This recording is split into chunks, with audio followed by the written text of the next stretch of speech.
यंदाच्या आषाढी वारीसाठी राज्यभरातून 17 ते 18 लाख भाविक आहेत याचा अंदाज आहे। या दृष्टीने प्रशासनाने वारीची तयारी केली आहे। कोविडनंतर देखील वारीला काही फरक पडला नाही। वारीमध्ये वारकऱ्यांना पाणी, आरोग्य, दिवाबत्ती इत्यादी मूलभूत सोयी सुविधा पुरवण्यात आलेल्या आहेत। यात्रेच्या पूर्वीची तयारी पाहणी करण्याची सूचना मुख्यमंत्री एकनाथ शिंदे यांनी दिली होती। त्यानुसार आज यात्रेच्या तयारीचा आढावा घेण्यात आला आहे। प्रशासनाने समाधानकारक तयारी केली आहे। यात्रा काळात वारकऱ्यांना कोणताही त्रास किंवा उणीव भासू दिली जाणार नाही। राहुल गांधी आषाढी वारीमध्ये सहभागी होणार। विठुरायाचे दर्शन घेण्याचा सर्वांना अधिकार आहे। वयोमानानुसार प्रत्येकाला धार्मिक क्षेत्राची ओढ लागते, तशीच ओढ राहुल गांधींना देखील लागली आहे। सरकार टू मॅन नाही आहे, सरकार टू मॅन पण मिळते। आता मी सगळा आढावा घेऊन आलो सोलापूरहून। 23 साली 2023-24 मध्ये एकूण 10 वेळा अवेळी पाऊस झाला। त्या अवेळी पावसाचं सगळं अनुदान हे गेल्या काही दिवसामध्ये सगळ्यांना जमा झालं। आता काही त्यातली प्रोसिजर असते, तसं सरकारने घोषित केलेलं अनुदान नगरपालिकेला मिळणार आणि काही प्रमाणात देवस्थानला मिळणार मिळेल, मागे पुढे होत असेल, पण त्यामुळे थांबणार नाही गाडी।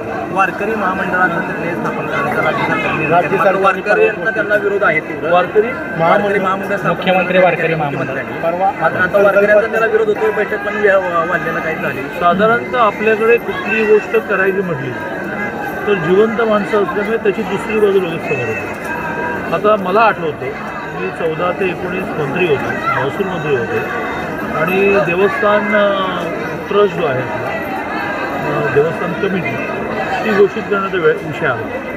आम्ही अतुल भोसले का एका चांगल्या ॲडमिनिस्ट्रेटरला की ज्याने साखर कारखाने, बँका, दूध सोसायटी खूप चांगल्या उभा केला, त्याला इथे अनेक विकासाचे कामं असल्याला अध्यक्ष केले, वर्गांविरोध केला।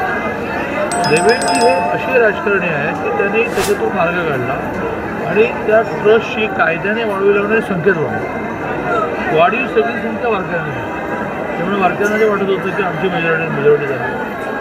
एक नव्याने पोझिशन क्रिएट केली, एकाला म्हटलं कार्याध्यक्ष, एकाला म्हटलं अध्यक्ष। आमचे औसेकर महाराजांचे सहअध्यक्ष, औसेकरांना दिलं रोजचं देवाची पूजा, सगळे नेम याच्यात अतुल भोसले ढवळाढवळ करायचे। अतुल भोसलेने प्रमुख्याने इथलं यात्रा निवास कसं पूर्ण होईल, चंद्रभागा कशी शुद्ध होईल, वारीच्या वेळेला लोकांना टॉयलेट्स कसे मिळतील याचं पाहिजे। उत्तम चाललं, काय पराकुटीचा विरोध आहे। मग माझं डोकं मी आणखीन चालवलं आणि एक जे ज्येष्ठ वारकरी आहे ते सल्लागार मंडळ केलं। त्याच्यामध्ये अंबळनेरचे महाराज आपले आहेत, देगलूरचे महाराज आहेत, एक झालं सल्लागार मंडळ।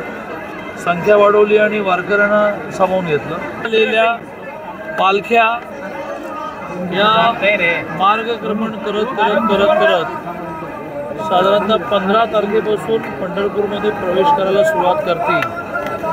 पण फार मोठा वर्ग असा आहे की त्या दिवशी एवढा काळ चालत आल्यानंतरही पांडुरंगाचं दर्शन होईल याची खात्रीच नाही, म्हणून काही जण वारीतून बाहेर पडतात, एखाद्या वाहनाने इथे येतात, दर्शन करतात आणि पुन्हा एकदा वारीमध्ये सामील होतात। हा वर्गसुद्धा 3-3.5 लाख आहे।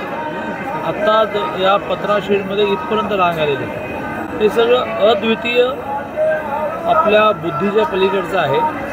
कोविडमध्ये जो खंड पडला त्यामुळे असं वाटत होतं की आता वारी नावाचा विषय संपला, काही फरक पडला नाही। कोविडनंतर परवानगी मिळाली, पुन्हा तेवढीच संख्या।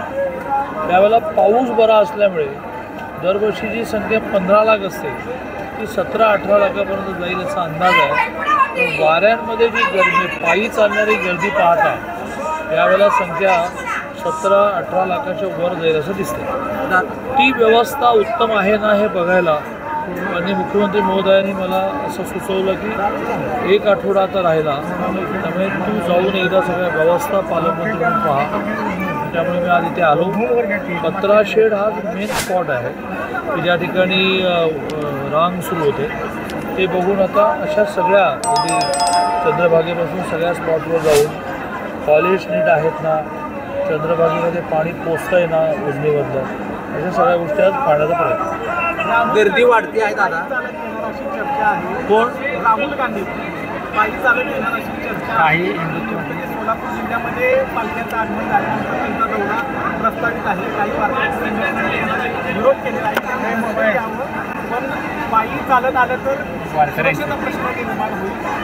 प्रशासन म्हणून काय निर्णय असं आहे की अशी कोणाची इच्छा असेल, उशिरा निर्माण झालेली का होईना इच्छा असेल, एकूणच आपल्या मनुष्य जीवनामध्ये जसं जसं वय जातं तसं तसं परमेश्वराची आस निर्माण होते.